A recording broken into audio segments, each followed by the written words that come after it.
Assalamualaikum warahmatullahi wabarakatuh. Bismillahirrahmanirrahim. Allahumma sholli ala sayyidina Muhammadin wa ala alihi wa sahbihi ajmain, amma ba'du. Jalanallahu wa iyyakum min ahlil khairi was sa'ada fid dini wad dunya wal akhirah. Semoga Allah jadikan kita orang-orang yang beruntung dan berbahagia di dunia, mendapatkan keuntungan dan kebahagiaan yang sejati pula nanti di akhirat. Dosa-dosa kita diampuni, Allah kelompokkan kita bersama orang-orang yang beruntung untuk selama-lamanya. Amin, Allahumma amin. Ini selalu saya ucapkan di setiap saya membuat konten jika saya tidak lupa. Setidaknya biar ketika kamu klik konten saya ada hal yang sudah pasti bermanfaat. Karena doa itu ya, doanya orang yang beriman ya.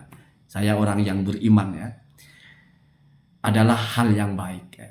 Jadi kamu juga doakan saya juga doakan kalian semua. Ketika saya sering live ya, ada seorang Habib yang rutin sekali naik di konten saya dan ini pandangannya saya kira mungkin di luar kotak ya atau out of the box lah. Berbeda dengan Habib-Habib yang lain dan saya sangat setuju. Yaitu Habib Adi Al-Hadi kalau tidak salah nama beliau itu. Dan yang terbaru beliau itu mengatakan memang ya lebih sepakat kalau Kiai Haji Imaduddin itu tidak perlu berdebat. Kenapa? Karena tidak semua kebenaran itu bisa ditemukan dengan cara berdebat. Saya sepakat juga dengan pandangan itu.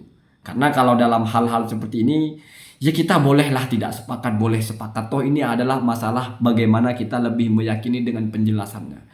Penjelasannya Habib Al-Hadi ini adalah karena kalau berdebat itu kadang memang orang itu tidak maksimal. Mungkin terbawa emosi sehingga apa yang lupa. Bagaimana sebuah kebenaran akan diuji hanya bergantung kepada orang yang berdebat, kecuali mungkin debat capres atau debat apa. Ini kan bicara tentang nasab. Maka kata beliau itu justru bagus kalau ya sudah lewat tulisan saja. Karena kalau tulisan itu, ya, saya ini bukan orang yang kolot yang menganggap, wah kalau cuma tulisan berarti semua orang browsing atau apa. Itu hanya roasting saja. Kalau yang saya yakini ya, kalau kita memang pure mau bicara kebenaran memang lebih hati-hati dan tulisan itu lebih hati-hati. Kenapa? Karena lebih mempertimbangkan dulu apa yang mau ditulis. Kalau salah dia ada kesempatan untuk edit karena akan menjadi konsumsi publik. Begitu juga ketika kita ingin memahami tulisan orang dalam bentuk tulisan itu kita bisa lebih punya banyak waktu. Karena ini kita mau bicara fokus kepada hasilnya, bukan bicara menang kalah.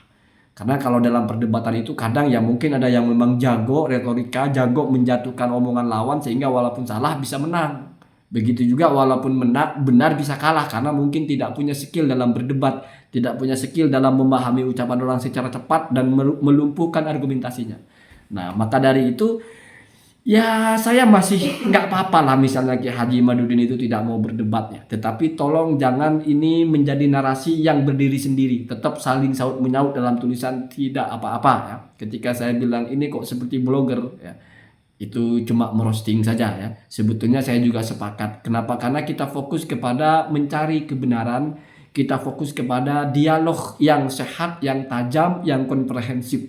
Di mana itu memang sepertinya lebih ideal kalau dalam bentuk tulisan sehingga masing-masing pihak itu punya waktu yang cukup ya.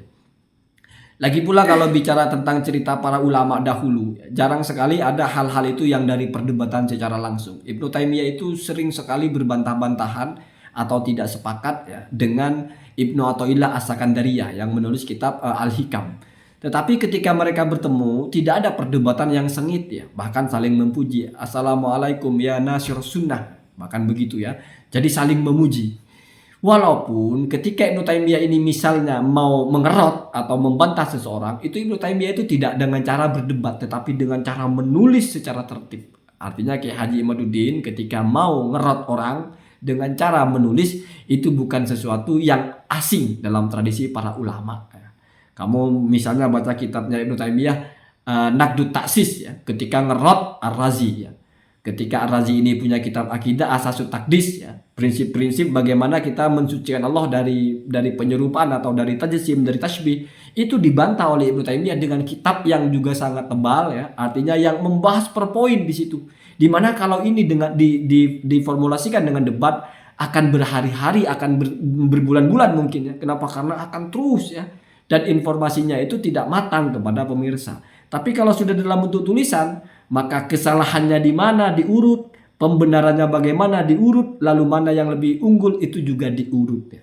Jadi kalau kamu membaca kitab-kitab para ulama, mesti ada bahasa ar-raddu atau an-naqdu, itu berarti sedang membantah dengan bantahan yang komprehensif dan itu tidak melalui jalur perdebatan.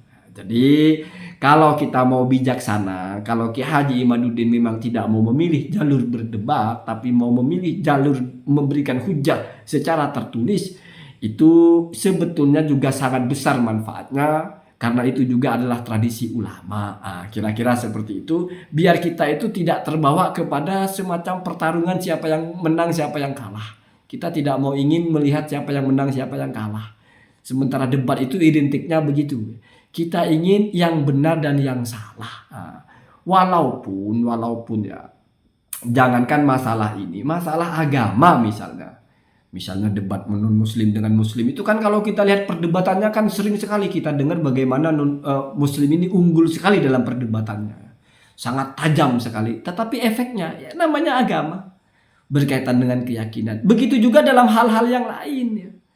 Tidak mesti masalah akidah, tidak mesti masalah keyakinan tentang agama, tentang apapun. Kadang argumentasinya sudah kokoh, tapi tetap aja ada orang yang lebih percaya kepada yang mungkin secara perdebatannya lemah, secara argumentasi itu lemah, tetapi tetap lebih meyakini. Ada saja pengikutnya. Inilah kehidupan, itulah manusia. Ya.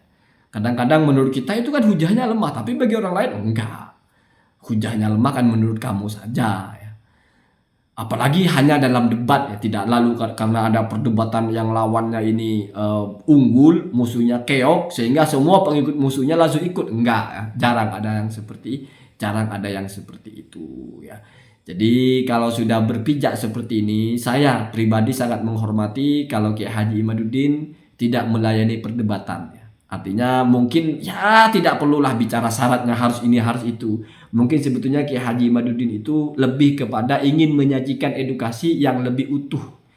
Ya walaupun layak juga di roasting. Kenapa di roasting? Karena beliau yang pertama kali muncul dengan narasi siap berdebat. Tapi ini kan bahasa roasting saja. Kamu tahu roasting nggak? Gojlok ya, gojlokan saja. Hai hata. Tidak mungkin toh kita mau merumuskan kebenaran hanya dengan cara kita menggojlok lalu kita yakin yang digojlok salah. Enggak juga ya. Menggojlok itu kadang-kadang kan ngeledek saja ya. Ini kok keluar-keluar nggak mau debat kayak gimana sih kan begitu. Kok maunya lewat tulisan aja. Kalau lewat tulisannya kan blogger, semua orang kan bisa googling dulu. Itu ngeledek saja. Sebetulnya kalau kita dengan sudut pandang yang lebih luas, ya setidaknya kamu akan tampil dengan narasi yang lebih utuh, narasi yang lebih tajam, narasi yang lebih dalam begitu ya. Dan kalau sudah tahu seperti itu ya sudah tidak perlu ada lagi yang nantang-nantang debat. Karena kesannya kalau nantang-nantang debat sudah tahu lawannya tidak mau debat, seolah-olah memanfaatkan momentum ya. Walaupun ini tidak berlaku kepada Gus Wafi. Kenapa? Karena Gus Wafi itu bukan menantang debat sebetulnya, tetapi yang mengajak berdiskusi. Dan sebelum-sebelumnya tidak ada yang secara frontal ya, kecuali Habib Umar yang dulu sudah lalu ya. Jadi jangan kita mencari titik lemahnya orang dalam semua sisi. Cukup kita yakini kita sedang mencari kebenaran, kita sedang membahas sesuatu yang mungkin multi interpretasi, kita kedepankan asas-asas, abaikan yang tidak penting, fokus kepada apa yang dikaji. Kalau memang niatnya mau mendapatkan kebenaran, bukan niatnya ingin memuaskan kita kepada yang tidak suka, kita mau bully, kita cari kelemahannya kita bully dan sebagainya. Allahumma hadina hadasabil. Assalamualaikum warahmatullahi wabarakatuh.